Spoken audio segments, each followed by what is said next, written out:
तुर्क इस वक्त की बड़ी और सगी बहन की तरह मानते थे। ये महीने में शायद रक्षाबंधन भी है, तो मेरे ख्याल हमेशा रक्षाबंधन पे मैं लखनऊ में रही हूँ या दिल्ली में रही हूँ, तो मुझसे उन्होंने राखी बंधवाई। भाई तो बहुत बने, सुलह कास्ट को छोड़कर सब धोखा दे के चले गए, लेकिन इन्होंने धोखा नहीं दिया। और मैं आज ये कहना चाहती हूँ उनके परिवार के लोगों को, इस दुख की घड़ी में हमारी पार्टी उनके साथ है। और उनका एक बेटा है, बेटी शादीशुदा और बेटा भी, सब मुझे बहुत आदर सम्मान देते हैं। तो मैं इस मौके पर पूरे परिवार को यह आश्वासन देना चाहती हूँ, यदि परिवार चाहेगा तो उनके बेटे को मैं राजनीति में आगे बढ़ावा दूंगी, उनके स्थान पर उनको पूरा महत्व दूंगी।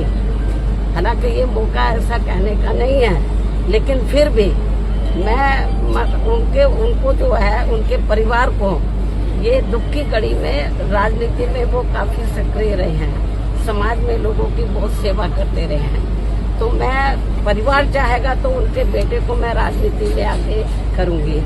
और जहाँ तक उनकी विधानसभा का सवाल है, रसड़ा जो विधानसभा बलिया में, मेरे ख्याल जब भी उन्होंने चुनाव लड़ा बीएसपी से, हमेशा उन्होंने चुनाव जीता है और क्षेत्र की जनता का पूरा ध्यान रखा है। पूरे क्षेत्र में वो हर सुख दुख की घड़ी में वहाँ की जनता के साथ है और हमेशा उन्होंने हर मामले में वहाँ की जनता का पूरा ध्यान रखा है।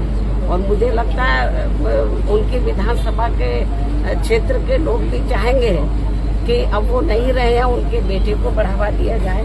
मैं पूरा, जैसा परिवार चाहेगा उसके हिसाब से मैं उनको पूरा बढ़ावा दूंगी और उनका पूरा साथ दूंगी। मुझे मालूम है कि महिलाएं अंदर बहुत दुखी हैं, उनकी बेटी, उनका बेटा, उनके विशेष मतलब रिश्ते नाते सब दुखी हैं। और जब कल मुझे ये सूचना मिली तो मैं भी काफी दुखी हुई। बीच में मैं एक बार देखने के लिए भी आई थी, तबीयत ज्यादा ठीक नहीं थी, लेकिन वो इतना मुझे मानते थे अपनी रियल सिस्टर की तरह कि एक बार उनको लगा कि बहन जी को बहुत दिन हो गया देखे हुए, मुझे मिलना चाहिए। तो मैंने कहा कि आप बीमारी की हालत में क्यों आए, मैं आ जाती आपके घर में। वो मेरे घर पर मिलने के लिए आए, बीमारी की हालत में भी। बोलते कि नहीं, मैं आई थी इधर मिलने के लिए, उनसे मिली थी, लेकिन उनको लगा कि नहीं, बहन जी की याद आ रही है, आप बता देते मैं आ जाती। तो इसलिए मैं आपको ये बताना चाहती हूँ कि हमारी पार्टी को बड़ी क्षति हुई है, मतलब बहुत नुकसान हुआ है और क्षेत्र की जनता को भी। तो इस मौके पर हम हमारी पार्टी पूरे परिवार के साथ खड़ी है और पूरे परिवार का पूरा ध्यान रखेगी। धन्यवाद। Thank you.